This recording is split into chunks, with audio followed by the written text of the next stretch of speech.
It's time for another episode of the Animated Critics. Coming to you live from the studio, it's your favorite movie mavericks, T and J.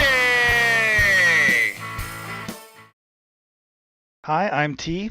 And I'm Jay. Welcome to an all-new edition of This Week in Movies presented by the Animated Critics. Let's take a look at the weekend box office. In at number one, we have The Chronicles of Narnia with a dismaying 24.5 million estimate for the weekend. And I think that this just speaks volumes about this trilogy. Really, they were worried about going past number one. I think just because number two did so well that they made this third one, but it's obvious that they probably should have just given up. This gross was very similar to The Golden Compass and other films that were somewhat viewed as knockoff versions. To see this film open with these low numbers is really disappointing. And the marketing on the movie was reminiscent of the first film. It didn't do anything to bring in people that weren't familiar with the franchise. A lot of fans were turned off by that second film, even though it had a decent gross.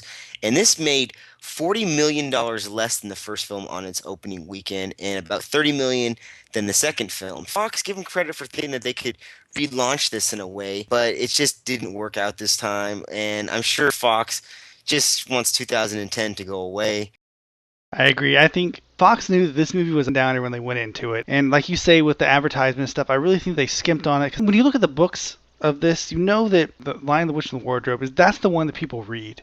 And these other two books, people don't look at those very much. So it's obvious that this isn't going to be the huge winner that anyone would expect it to be. It is a tentpole movie, but it's not necessarily the tentpole movie.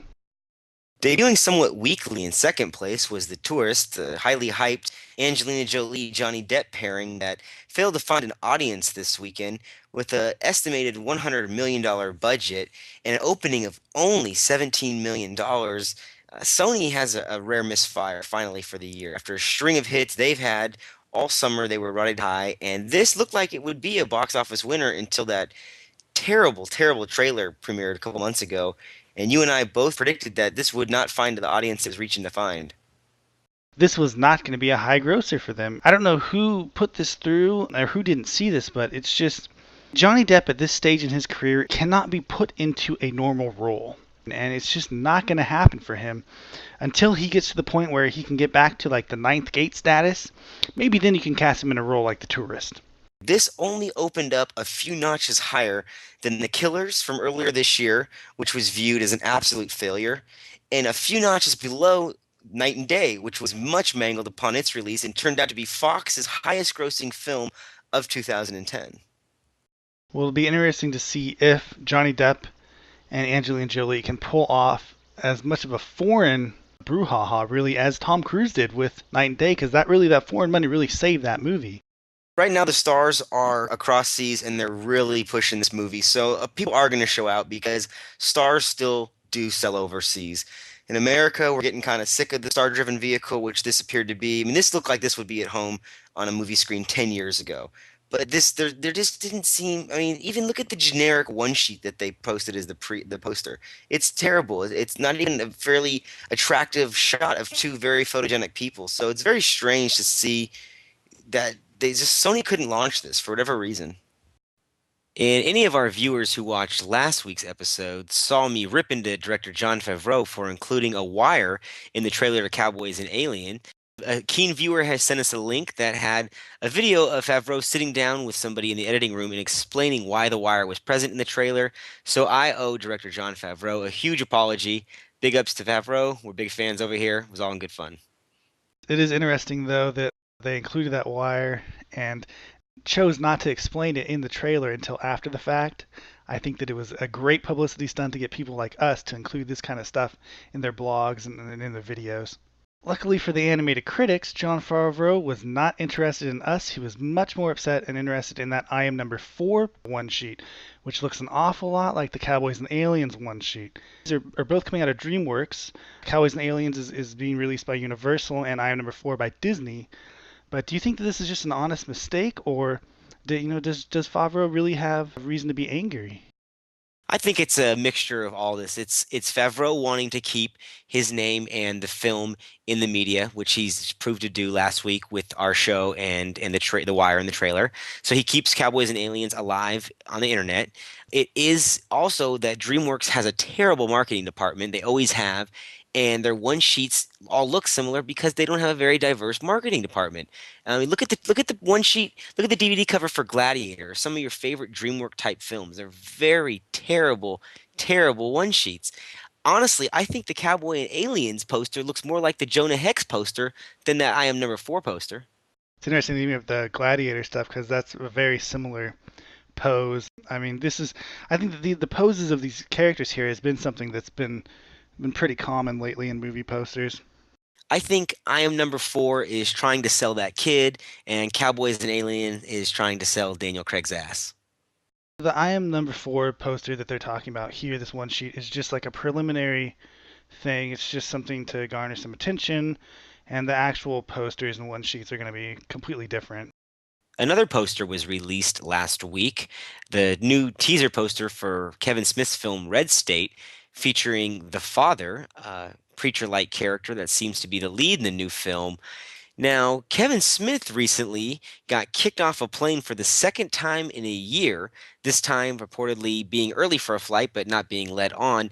And my question to you is, do you think that Smith tweets about these incidences to blow him up a little bit, to get his film out there in the news?